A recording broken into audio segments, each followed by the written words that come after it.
बच्चों हम हमारा 5th चैप्टर बाजार संतुलन पढ़ रहे थे, जिसके लास्ट वीडियो में हमने पढ़ा था कि फर्मों के निर्बाध प्रवेश और बहिर्गमन की स्थिति में संतुलन कहाँ स्थापित होगा। यहाँ पर जो कीमत है वो न्यूनतम औसत लागत के बराबर होगी, अर्थात सामान्य लाभ अर्जित कर रही होगी फर्में। यदि अधिक सामान्य की स्थिति होगी, लाभ की स्थिति होगी, तो फर्में क्या होंगी, बाजार में प्रवेश करेंगी और क्या होगा, अधिक सामान्य लाभ सामान्य लाभ में कन्वर्ट हो जाएगा। और यदि फर्मों की हानि की स्थिति होगी तो फर्में बाजार से बहिर्गमन कर जाएंगी और ऐसे में भी क्या होगा, सामान्य लाभ की स्थिति आ जाएगी।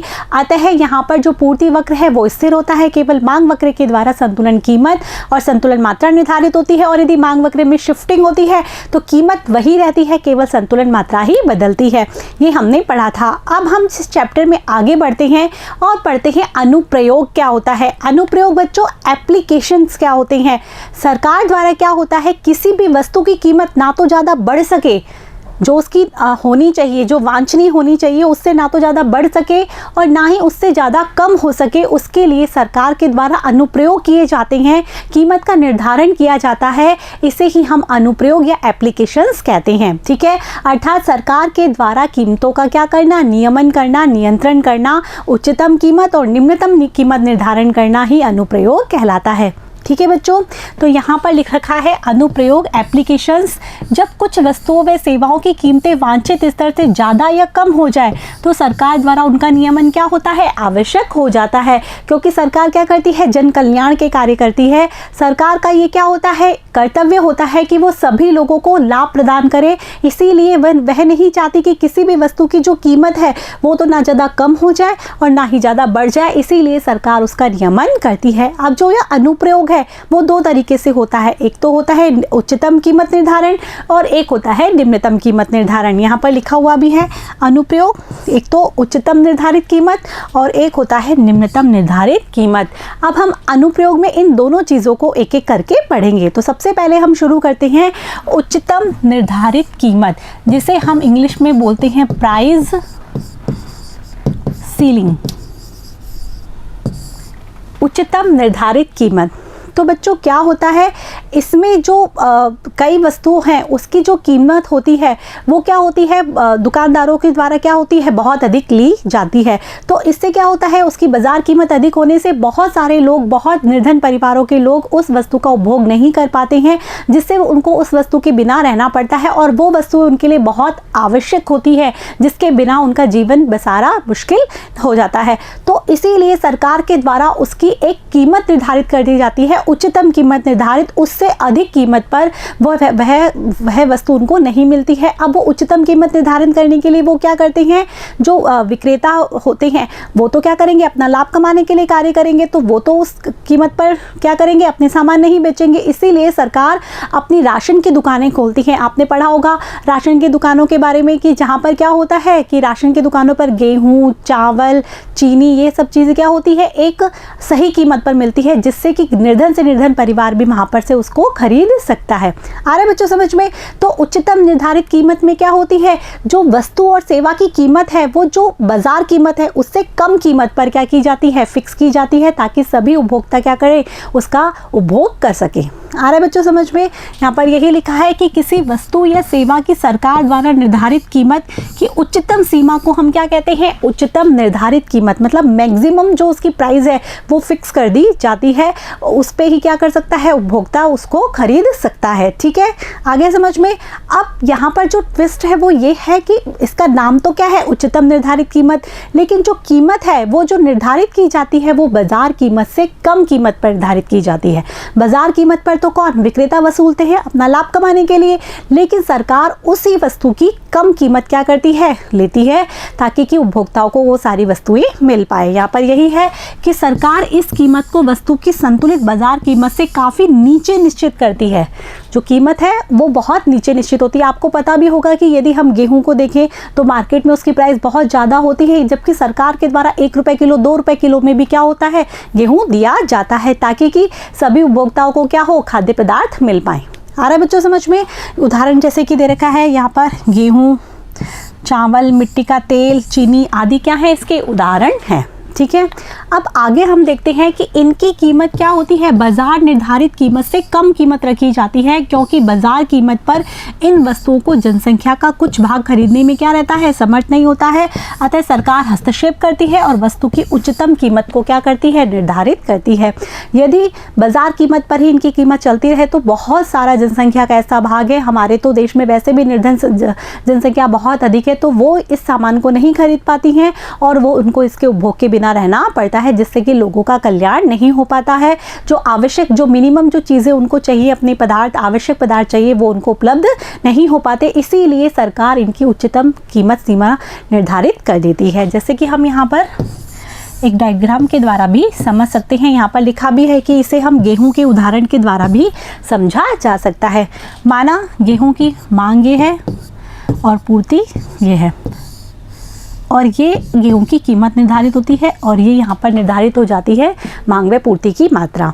अब सरकार, जैसा कि मैंने आपको कहा कि इसकी कीमत जो बाजार कीमत है उससे कम कीमत पर क्या करती है, रखती है। तो सरकार क्या करती है, माना ये कीमत निर्धारित करती है। सरकार की जो कीमत होती है वो ये होती है, ठीक है। प्राइस सीलिंग है इसलिए पीसी हमने लिख दिया यहाँ पर। तो ऐसे भी क्या होता है, यदि हम देखेंगे तो इसकी जो पूर्ति है, यदि कम कीमत पर पूर्ति देखेंगे तो पूर्ति तो क्या हो जाती है, कम हो जाती है।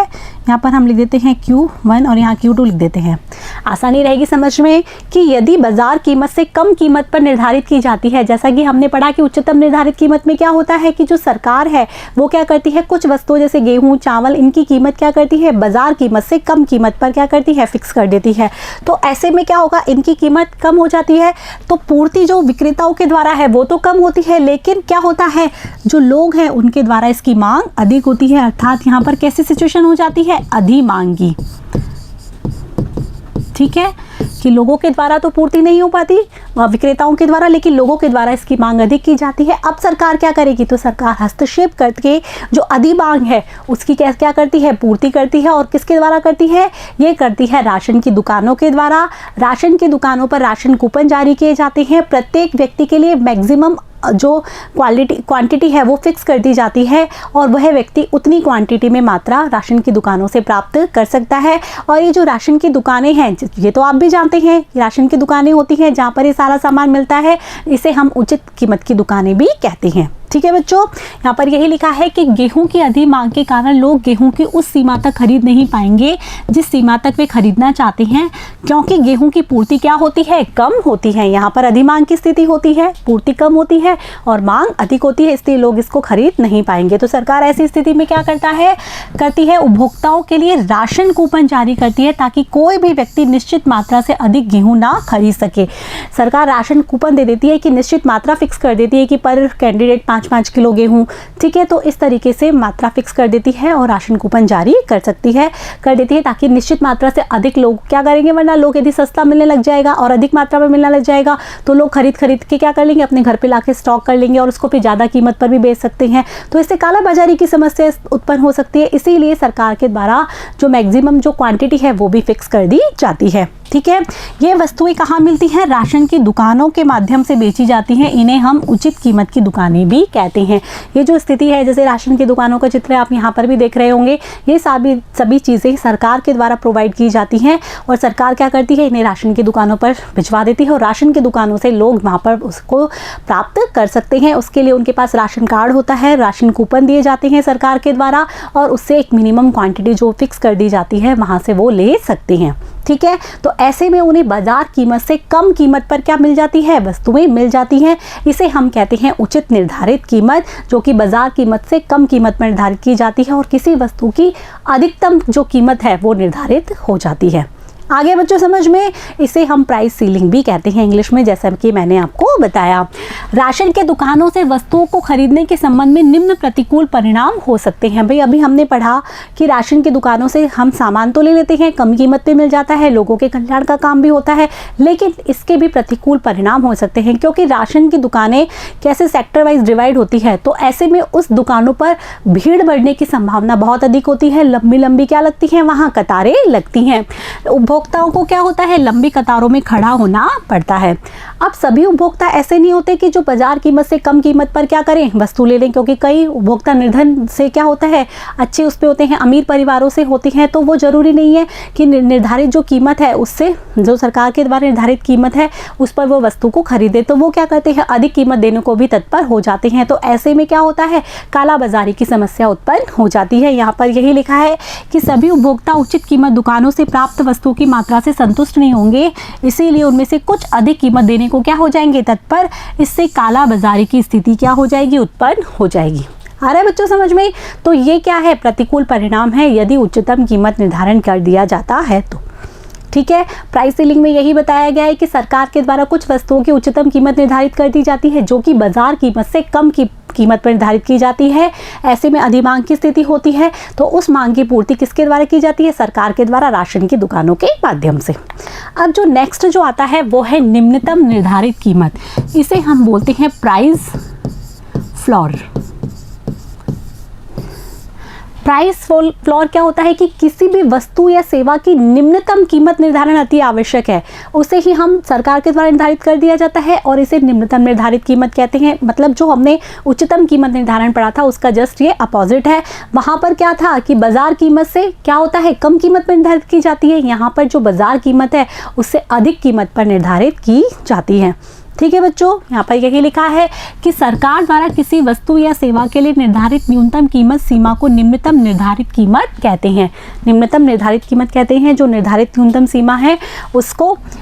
कुछ वस्तुओं व सेवाओं की कीमतों में कुछ स्तर विशेष से नीचे गिरावट वांछनीय नहीं होती, इसलिए सरकार उनकी निम्नतम कीमत निर्धारित कर देती है। जैसे कि हमने उच्चतम में पढ़ा था कि उस वस्तु की अधिक कीमत निर्धारण क्या होता है, वांछनीय नहीं होता। ऐसे ही कुछ वस्तुएं ऐसी होती है जिसकी कम जो कीमत, मतलब बहुत कम कीमत जो हो जाना वो वांछनीय नहीं होती। जैसे कि मजदूरी दर, गरीब लोग ही क्या होता है, गरीब तबका भी क्या होता है, मजदूरी करता है और लोग क्या करते हैं, उनका शोषण करने के लिए मजदूरी दर बहुत निम्न क्या कर देते हैं, निर्धारित कर देते हैं। तो ऐसे में क्या होता है, उनका शोषण होता है, ये वांछनीय नहीं होता। इसीलिए सरकार के द्वारा न्यूनतम मजदूरी दर निर्धारित कर दी जाती है। उससे कम मजदूरी पर कोई भी मजदूर कार्य नहीं करता है, तो न्यूनतम मजदूरी दर निर्धारित कर दी, तो ये निम्नतम सीमा निर्धारित कर दी, तो इसे ही हम कहते हैं निम्नतम निर्धारित कीमत। इसी प्रकार इसका एक बहुत अच्छा उदाहरण है कि समर्थन मूल्य, अर्थात किस जो कृषक है उनके द्वारा जो उत्पादन किया जाता है, तो अधिकतर क्या करते हैं, जो बड़े बड़े ज़मींदार होते हैं या फिर हम कह सकते हैं जो दलाल होते हैं, वो क्या करते हैं, जो कृषकों से तो कम कीमत पर क्या कर लेते हैं, फसल ले लेते हैं और उसको फिर अधिक कीमत पर बेचकर अधिक लाभ कमा लेते हैं। तो ऐसे में नुकसान किसका होता है, कृषकों का होता है। तो कृषकों की जो वो है फसल है उसके लिए सरकार के द्वारा पहले से ही क्या कर दिया जाता है, निम्नतम कीमत निर्धारण कर दिया जाता है। उस निम्नतम कीमत से कम वो उस फसल को नहीं बेचते हैं। यदि वो दलाल लेते हैं उस कीमत पर तो ठीक है, नहीं तो सरकार उसको खरीद लेती है। आ रहा है बच्चों समझ में? तो इस तरीके से निम्नतम कीमत निर्धारण का मतलब है कि वस्तु और सेवा की कुछ कीमत है वो उससे कम नहीं जानी चाहिए, तो इसीलिए सरकार के द्वारा निम्नतम कीमत निर्धारण कर दिया जाता है और यह कीमत बाजार कीमत से उच्च कीमत पर निर्धारित की जाती है। ठीक है, यहाँ हम देखते हैं, जैसे मैंने आपको उदाहरण बताया, कृषि समर्थन मूल्य, न्यूनतम मजदूरी, इसके क्या है, उदाहरण है। ठीक है, निम्नतम निर्धारित कीमत बाजार द्वारा निर्धारित कीमतों से उच्च स्तर पर तय की जाती है। सरकार द्वारा कृषि पदार्थों के लिए न्यूनतम कीमत तय की जाती है, अर्थात उस कीमत से नीचे कीमत पर उसे व्यापारियों द्वारा नहीं खरीदा जाएगा। जो कीमत निर्धारित की जाती है निम्नतम सरकार के द्वारा, उससे कम कीमत पर व्यापारियों द्वारा उससे नहीं खरीदा जाएगा। इसी प्रकार श्रमिकों के लिए न्यूनतम मजदूरी दर निर्धारित कर दी जाती है, इससे कम मजदूरी दर पर वो काम नहीं करेंगे। इससे क्या होगा, उनका कल्याण होगा। जो हमारा दुर्बल तबका है, अर्थात जो निर्धन तबका है, उसको किसी प्रकार की हानि नहीं उठानी पड़ेगी, उनका कल्याण होगा। ठीक है, इसीलिए सरकार के द्वारा ये स्टेप लिया जाता है प्राइस फ्लोर का। ठीक है, आगे क्या है कि समर्थन कीमत क्या होता है। अभी हमने पढ़ा ना कि न्यूनतम समर्थन कीमत सरकार के द्वारा क्या कर दी जाती है, अनाउंस कर दी जाती है। उससे कम कीमत पर क्या होता है, कोई भी व्यापारी वो फसल नहीं खरीदेगा। तो समर्थन कीमत क्या होती है, जब किसानों के उत्पादों को बाजार में किसी के द्वारा नहीं खरीदा जाएगा तो सरकार स्वयं उनके उत्पादों को एक निर्धारित कीमत पर खरीदने के लिए क्या होगी, वचनबद्ध होगी। सरकार फसल होने से पहले ही क्या करती है, समर्थन कीमतों का अनाउंसमेंट कर देती है, न्यूनतम कीमतों का क्या कर देती है, अनाउंसमेंट कर देती है कि ये जो फसल है वो इतने रुपए में खरीदी जाएगी, पर केजी इतने रुपए में खरीदी जाएगी। ठीक है, यदि कोई भी मतलब व्यापारी उसको उस कीमत पर खरीदने के लिए तैयार नहीं होता तो सरकार स्वयं उसको उस पर खरीदने के लिए वचनबद्ध होती है, अर्थात वह किसानों का किसी भी तरीके से नुकसान नहीं होता। इसीलिए समर्थन कीमत या न्यूनतम जो कीमत है वो सरकारों के द्वारा क्या कर दी जाती है, अनाउंस पहले से ही कर दी जाती है। तो ऐसे में जो किसान हैं वो क्या करते हैं, जैसे ही उनकी फसल होती है, यदि कोई व्यापारी उस कीमत पर खरीदता है तो ठीक है, या उससे अधिक कीमत देता है तो बहुत ही अच्छी बात है, लेकिन नहीं देता तो सरकार उनसे वो फसल खरीद लेती है, जिसे कि हम समर्थन कीमत कहते हैं। ठीक है, मिनिमम सपोर्टिंग प्राइस। आपने यहाँ पर समर्थन कीमत के बारे में यहाँ डेफिनेशन भी लिखी हुई है, आपको इसको याद रखना है कि समर्थन कीमत क्या होती है, जो सरकार के द्वारा क्या होती है, वचनबद्ध की जाती है। यहाँ अब क्या होता है, हम इसका यदि उदाहरण देखें, जैसे कि गेहूं का ही ले लेते हैं। ये हो गई मांग और ये हो गई पूर्ति। अब इसके द्वारा ई संतुलन के द्वारा क्या होती है, कीमत और मांग व पूर्ति की मात्रा का निर्धारण हो जाता है। अब यदि हम मान लेते हैं कि सरकार के द्वारा जो न्यूनतम कीमत निर्धारण है उसमें जो क्या किया जाता है, ऊपर कीमत पर कीमत है उससे अधिक कीमत पर क्या किया जाता है, PF लिख देते हैं इसको, अनाउंसमेंट की जाती है कि जो बाजार कीमत है उससे अधिक कीमत पर ही ली जाएगी, तो अधिक कीमत निर्धारित कर दी जाती है। तो ऐसी स्थिति में क्या होता है, तो मांग तो क्या हो जाती है, कम, और पूर्ति हो जाती है अधिक। ये पूर्ति है SS, तो Q2 तो हो जाती है ज़्यादा और Q1 हो जाती है, कह सकते हैं पूर्ति हो जाती है अधिक और मांग हो जाती है कम। पूर्ति हो जाती है अधिक, मांग हो जाती है कम, तो इसे हम बोलते हैं अधिपूर्ति की स्थिति। अर्थात जो लोगों के द्वारा दी जाने वाली मतलब अपनी श्रम सेवा है वो भी अधिक हो जाती है, अधिपूर्ति हो गई, और लोगों के द्वारा दी जाने वाली जो अपनी फसल है जो वो बेचना चाहते हैं उनकी पूर्ति भी क्या हो जाती है, अधिक हो जाती है। जबकि लोग जो जिनको व्यापारियों को जो फसल चाहिए और जो नियोक्ता है जिसको श्रम चाहिए वो क्या करते हैं, इसकी मांग क्योंकि अधिक कीमत होती है तो इस पे वो उसकी मांग को क्या कर देते हैं, कम कर देते हैं, तो उनके द्वारा मांगी जाने वाली मात्रा तो कम होती है, जबकि लोगों के द्वारा की जाने वाली पूर्ति अधिक होती है। कब, जब निम्नतम कीमत निर्धारण के अंतर्गत सरकार के द्वारा जो बाजार कीमत से अधिक कीमत निर्धारित की जाती है। तो ऐसे में क्या होगा, इसको वापस संतुलन पर लाने के लिए सरकार क्या करेगी, खुद ये सारी चीज़ें खरीद लेती है और संतुलन स्थापित करती है। यहाँ पर यही लिखा है कि यहाँ अधिपूर्ति की स्थिति उत्पन्न हो जाती है। इस आधिक्य को सरकार स्वयं खरीद कर क्या करती है, कीमतों को गिरने से रोकती है, कि सरकार नहीं चाहती कि कीमत गिरे, तो इसीलिए सरकार क्या करती है, खुद इन सबको खरीद लेती है। आ रहा है बच्चों समझ में? तो अधिपूर्ति की स्थिति यहाँ पर खत्म हो जाती है और जो मिनिमम जो प्राइस है उससे कम कीमत नहीं हो पाती।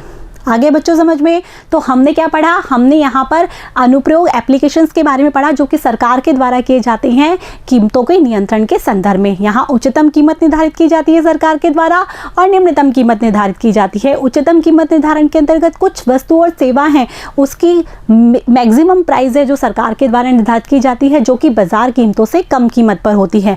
ऐसे में अधिमांग की स्थिति होती है जिसे कि अधिमांग की स्थिति होती है जिसे कि सरकार क्या करता है, सरकार के द्वारा पूर्ति की जाती है राशन की दुकानों के माध्यम से। और इसका उदाहरण हमने अच्छे से देख लिया था कि जैसे कि जो उपयोगी वस्तुएं होती हैं जिसको कि राशन की दुकानों से के द्वारा सरकार के द्वारा पहुंचाया जाता है, जो कि लोगों के कल्याण के लिए आवश्यक है। जो दूसरी सिचुएशन हमने देखी, निम्नतम निर्धारित कीमत जिसमें प्राइस फ्लोर होता है, उसमें क्या होता है, सरकार नहीं चाहती कि कुछ वस्तु और सेवा की कीमत मिनिमम स्तर पर जाए, अर्थात बहुत अधिक कम न्यूनतम कीमत हो, इसीलिए सरकार के द्वारा उसकी न्यूनतम कीमत निर्धारित कर दी जाती है जिसे हम प्राइस फ्लोर कहते हैं या निम्नतम निर्धारण कीमत कहते हैं।